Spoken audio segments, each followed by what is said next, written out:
யாருக்கெல்லாம் பாண்டியன ரொம்ப பிடிக்குமோ மறக்காம நம்ம வீடியோக்கு ஒரு லைக் பண்ணிக்கோங்க.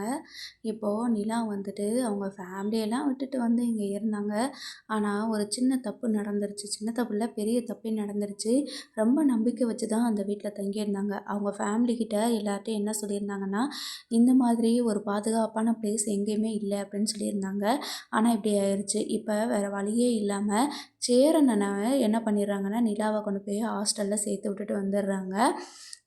இப்போது நிலா வந்துட்டு ஹாஸ்டல்ல இருக்கும்போது, சோழன் வந்து பின்னாடியே போய், அதாவது சேரன் அண்ணா நிலாவ எங்கே கூட்டிகிட்டு போகிறாங்க அப்படின்னு சொல்லிட்டு பின்னாடியே போய் எந்த பிஜி ஹாஸ்டல்னு சொல்லிட்டு பார்த்துடுறாங்க. அதுக்கப்புறமா மாற்றி மாற்றி சோழன் வந்துட்டு நிலா கிட்ட பேசுகிறதுக்கு ட்ரை பண்ணுறாங்க.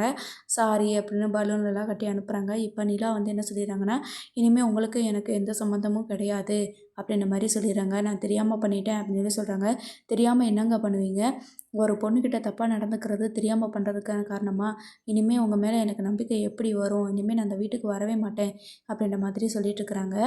சொல்லிவிட்டு இதோட இப்படி போயிருங்க, இல்லைன்னா நான் போலீஸில் பிடிச்சி கொடுத்துருவேன் அப்படின்ற மாதிரி சொல்லிடுறாங்க. அதுக்கப்புறமா சோழன் வந்துட்டு என்ன பண்ணுறது அப்படின்னு தெரியாமே வீட்டுக்கு போயிடுறாரு. ஆனாலும் நிலா வந்துட்டு திரும்பவும் வீட்டுக்கு வருவாங்க அப்படி சொல்லி தான் நினைக்கிறேன். ஏன்னா வீட்டில் அவங்க பண்ண நல்லது எல்லாத்தையுமே நினச்சி பார்ப்பாங்க. சரி, இதுக்கு மேலே வந்துட்டு நம்ம இங்கே இருக்க வேண்டாம், சேரன் அண்ணையாவது பற்றி நம்ம ஃபஸ்ட்டு நினச்சி பார்ப்போம் அப்படின்னு சொல்லிட்டு வீட்டுக்கு போவாங்கன்னு நினைக்கிறேன்.